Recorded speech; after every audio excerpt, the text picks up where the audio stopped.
Bismillahirrahmanirrahim. Assalamualaikum warahmatullahi wabarakatuh.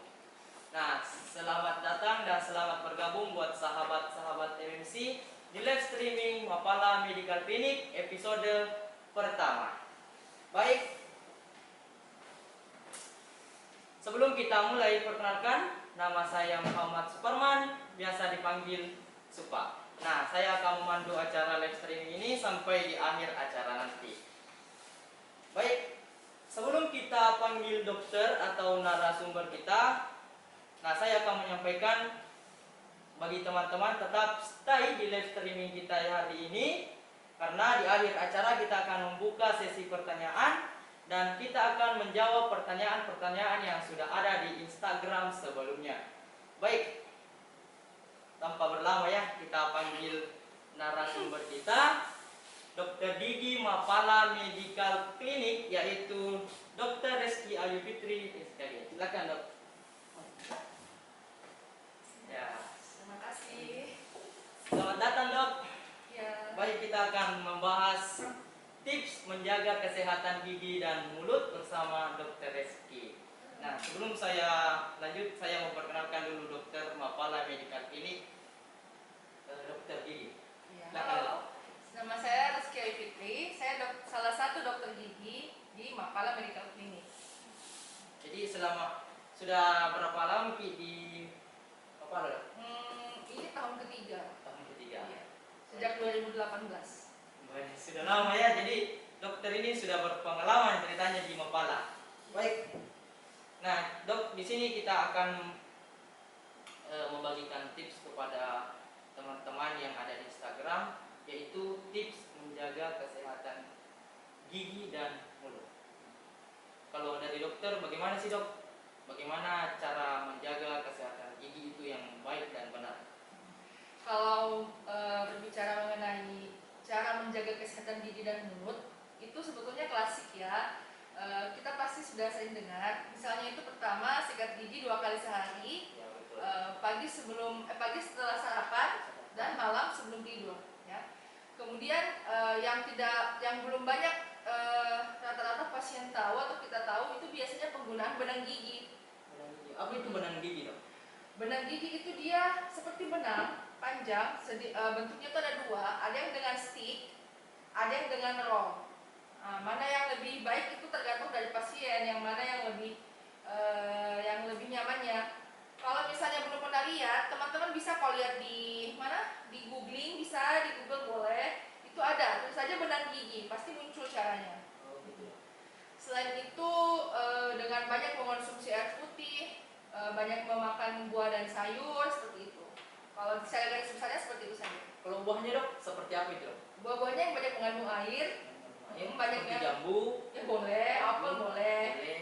Yang penting tidak tidak ada pantangan. Misalnya kalau yang nggak biasa makan buah pisang atau apa. Tapi itu, Dok, kan biasanya kayak ada orang bilang kalau terlalu banyak makan coklat dapat merusak gigi, betul?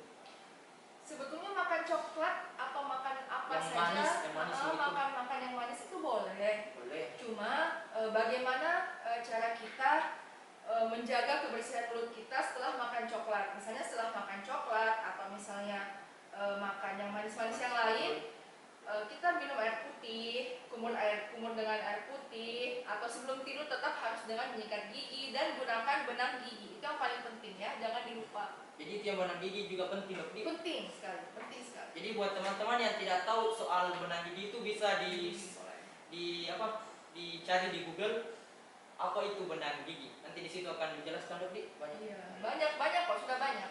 Dan benang gigi juga banyak dijual bebas, di apotik ada, di supermarket besar juga ada. Iya.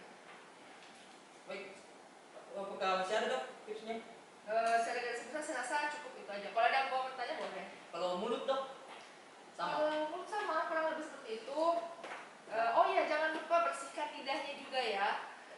Lidah juga wajib dibersihkan. Yang betul itu yang kayak putih-putih, Dok, apa Iya. namanya itu, Dok? Yang mana? Yang kayak di lidah itu yang menempel kayak putih semakin Oh, yang menempel di lidah itu banyak. Ada yang berwarna putih, ada yang berwarna hitam. Iya. Ya, kalau misalnya putih, rata-rata itu bisa jamur. Ya, jamur, atau bisa saja itu hanya debris atau sisa-sisa makanan yang melekat di permukaan lidah, itu wajib dibersihkan. Karena kalau tidak itu bisa bikin kita bau mulut. Itu yang bisa membuat Salah satu. cara membersihkannya itu bagaimana? Bisa dengan sikat gigi, biasa. Ini ada di sini. Kelihatan nggak sih? Seperti ini. Disikat dengan sikat gigi. Setelah sikat gigi bisa yang bulunya disikat. itu loh? Iya, betul. Tapi tidak terlalu Ya, pelan-pelan aja. Nanti sariawan. Ya, betul. Oke. Baik, saya mau bertanya dok. Jadi teman-teman, nanti saya buka sesi pertanyaannya ya. Nanti kita jawab pertanyaan dari langsung live ini. Jadi teman-teman yang mau bertanya tetap stay terus dan silakan tulis pertanyaan kalian yang di komentar ya. Nanti kita akan baca dan dijawab oleh Dr. Reski. Dan pertanyaan pasien yang sebelumnya kita posting di Instagram, kita juga akan jawab semuanya ya.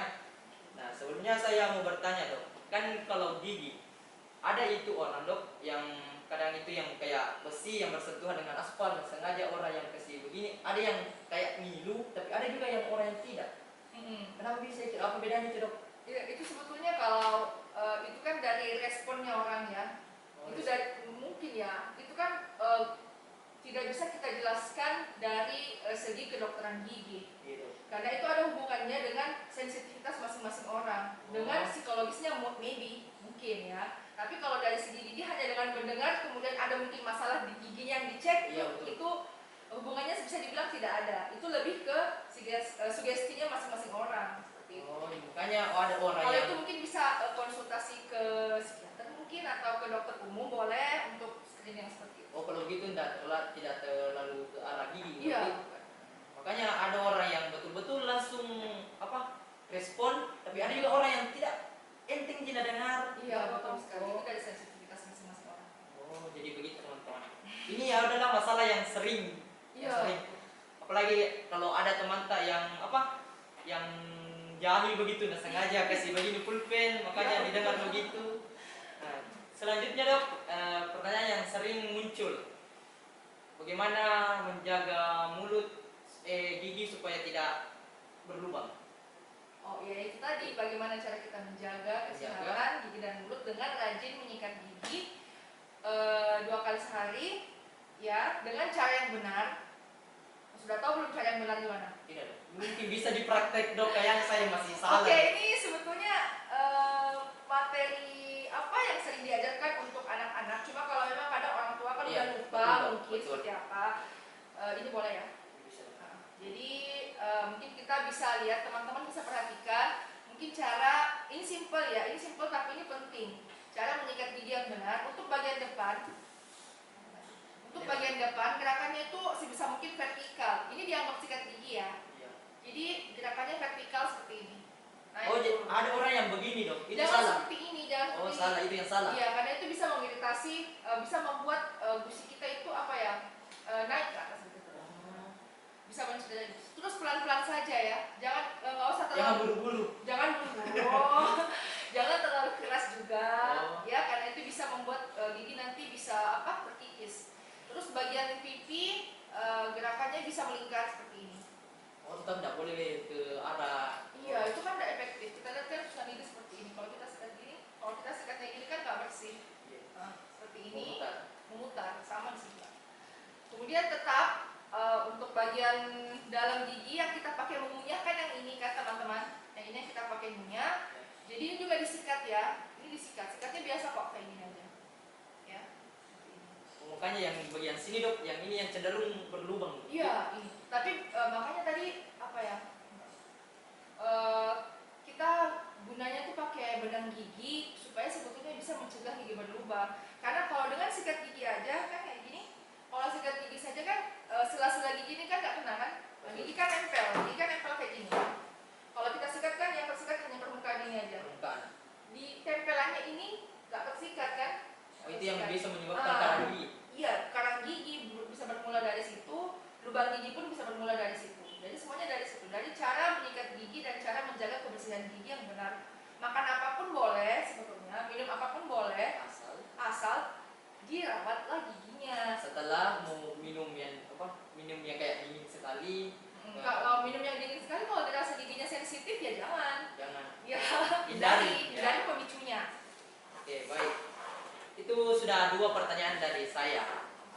Tapi apakah mungkin ada tips tak dok yang lebih penting ke arah mulut mengenai soal gigi berlubang? Itu jadi yang sikat gigi dengan benar. Iya betul. Baik. Baik. Jadi teman-teman, ini mungkin live tidak terlalu panjang karena kita akan menjawab pertanyaan juga dari teman-teman. Di sini sudah ada 8 pertanyaan kayaknya dan kita akan pilih yang terbaik. Yang terbaik saja karena di sini rata-rata pertanyaannya ada di bentuk yang ngawur, yang melenceng dari tema. Karena tema kita di sini adalah tips menjaga kesehatan gigi dan mulut. Mengenai harga ya silakan teman-teman. Banyak karena di sini banyak yang bertanya soal harga. Yang soal harga perawatan gigi di Mapala Medical Clinic, teman-teman bisa DM Instagram Mapala Medical Clinic atau langsung ke WhatsApp-nya. Nah, WhatsApp-nya itu ada di bio. Baik. Nah, kita akan menjawab pertanyaan yang pertama. Di sini dok, ada pertanyaan pertama. Kalau gigi terdapat benjolan di gusi, tindakannya apa? Atau harus dicabut? Gigi gimana? Kalau gigi terdapat benjolan di gusi. Ada gigi, kemudian gusinya benjol. Iya, betul dok. Nah, kalau misalnya kita lihat dulu apakah benjolan ini berasal dari si giginya ini. Nah, karena benjolan di gusi itu kan bisa dari gigi, bisa bukan juga dari gigi. Ya, bisa karena ada memang penyakit di gusinya seperti itu ya. Jadi kalau misalnya yang dimaksud sama penanya ini yang menyebabkan benjolan di gusi itu karena gigi berlubang. Nah, benjolan itu adalah infeksi sebetulnya. Oh, infeksi yang menyebabkan dari lubang menjadi Ya, infeksi. iya betul sekali. Ini bisa ya. Mungkin ini bisa dijadikan contoh sedikit ya teman-teman. Kan kalau misalnya gigi berlubang kan seperti ini.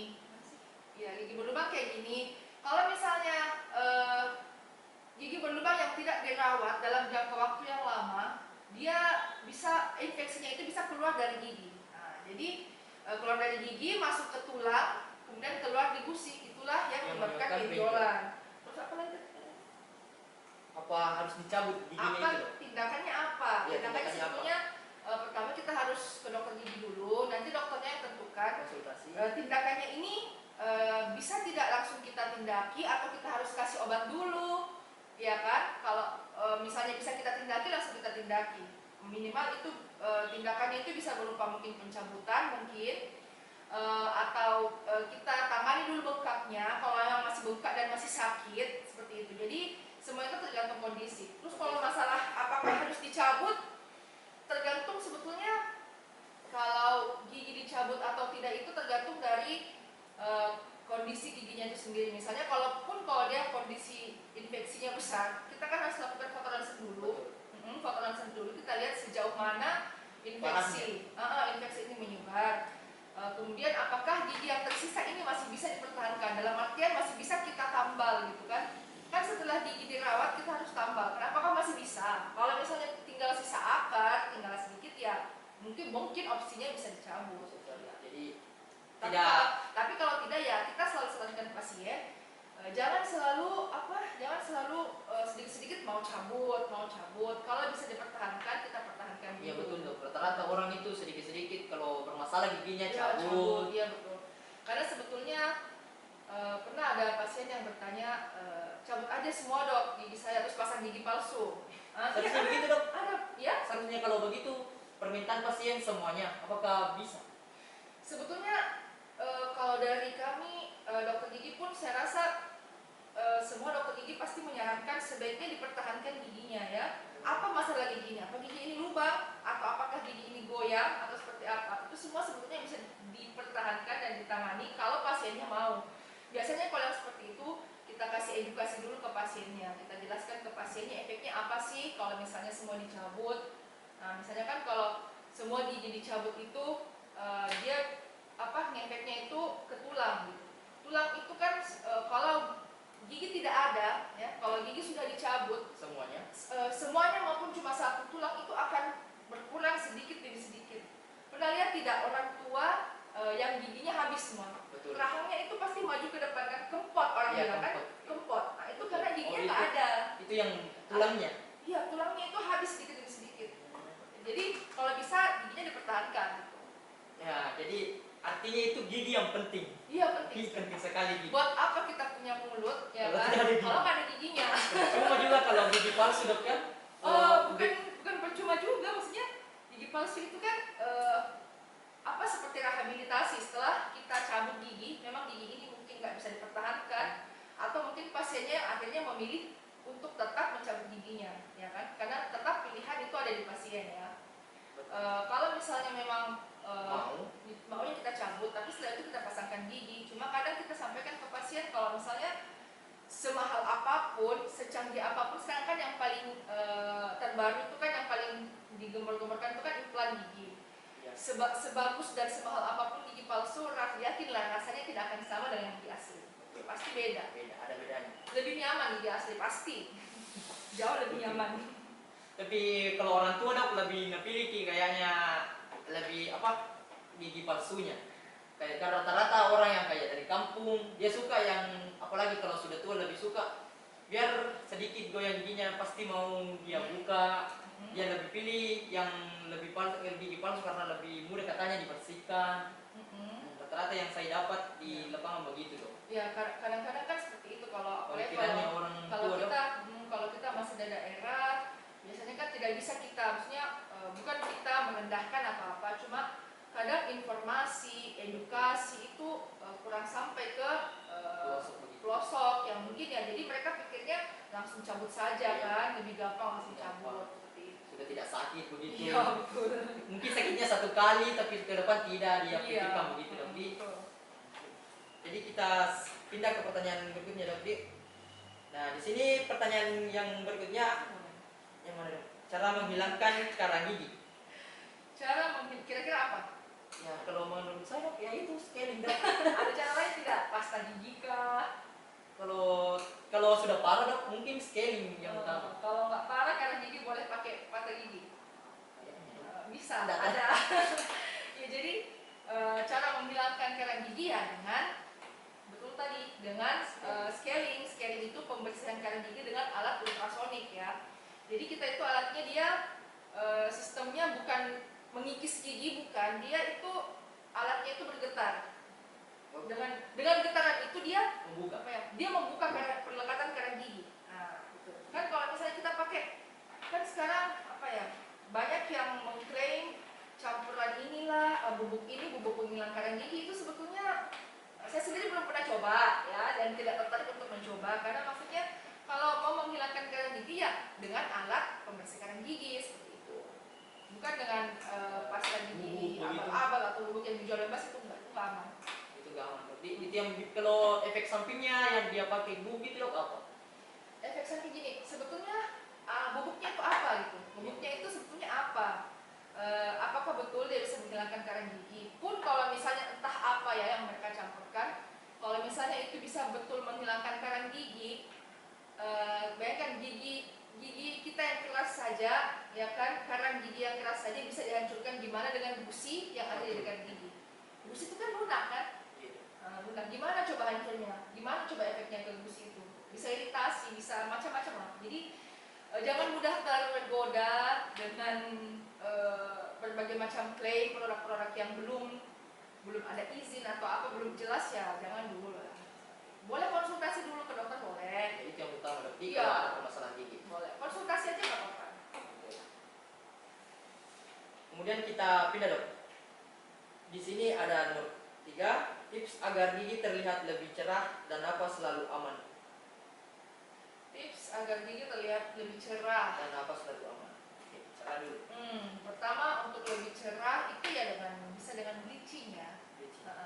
Bleaching itu apa? Bleaching itu memutihkan gigi.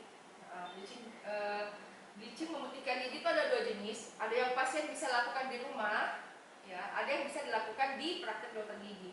Tapi kalau yang bisa dipakai di rumah itu tetap harus dari rekomendasi dokter giginya. Jadi nggak boleh beli-beli asal gitu kan. Kalau begitu dok, yang dijual nih maksudnya dijual bebas dok? Yang dijual bebas. Biasanya itu kita resepkan ini ya. Kita resepkan kita kasih ke pasien gitu. Ini boleh loh kamu pakai di rumah. Caranya itu seperti ini. Kita lihat kan, kita pilihkan yang mana sih yang cocok buat si pasien ini. Karena bahan bleaching itu kan banyak. Terus oh iya, kalau misalnya terlihat lebih cerah, mungkin bisa konsumsi kopi, teh, mungkin bisa sedikit dikurangi. Yang merokok juga kalau bisa berhenti ya berhenti. Seperti itu ya, itu bisa membantu gigi lebih cerah. Oh, kopi sama teh juga dok? Kopi teh ya, kopi teh itu kan kalau kita minum, kopi itu teh kan ada, dia bisa menyebabkan perubahan warna gigi ya. Terutama kalau rokok ada yang namanya stain bisa melekat di gigi. Semua itu bisa mempengaruhi warna gigi. Cuma kan maksudnya kita bisa mengurangi, ataupun kalau kita sudah makan atau minum yang seperti itu ya, kopi teh dan sejenisnya, kita langsung kumur atau minum dengan air putih. Itu bisa menetralkan. Pokoknya kalau sudah konsumsi langsung bersihkan. Ya, bukan bersihkan, bersihkan dalam artian bukan disikat. Karena Iya. kalau misalnya nongkrong di kafe, habis sebentar Sikat gigi dulu. Nggak, jadi cukup dengan minum air putih. Kumur-kumur. Boleh kumur kalau makan misalnya. Kalau habis minum teh, kalau udah selesai teh ya air putih. Air putih. Kemudian yang kedua dok, nafas selalu aman. Nafas selalu aman. Pertama kita tahu dulu penyebab bau tidak aman itu dari mana sih? Ya, betul. Kok bisa kita bau mulut gitu kan? Bau mulut itu kan bisa dari rongga mulut itu sendiri atau bisa dari organ dalam tubuh kita. Misalnya mungkin ada sakit ma atau mungkin ada penyakit sistemik seperti diabetes dan sejenisnya. Itu bisa juga bau mulut kan. Tapi kalau dari kita bilang dari rongga mulut sih sebetulnya caranya itu pembersihan ya. Pembersihan tetap nomor satu. Bagaimana cara kita membersihkan gigi dengan baik dan menyikat lidah.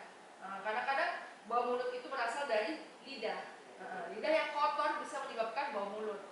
Tadi pembersihannya bisa dengan sikat dulu sikat ya, setelah sikat gigi kita sikat, atau bisa juga dengan membeli. Ada kok itu pembersih lidah banyak di supermarket. Merek itulah. Ya. Kalau menurut dok, kan ini sikat gigi yang beda-beda. Rekomendasi dok, sikat gigi yang baik itu yang mana? Kan ada yang kayak sikatnya tebal, bulunya tebal. Kalau dari bulu tebal apa tidak, sebaiknya kita lihat ya. Kalau misalnya memang dia ada gigi sensitif atau ada masalah dengan gusi, sebaiknya kita pilih yang soft atau medium.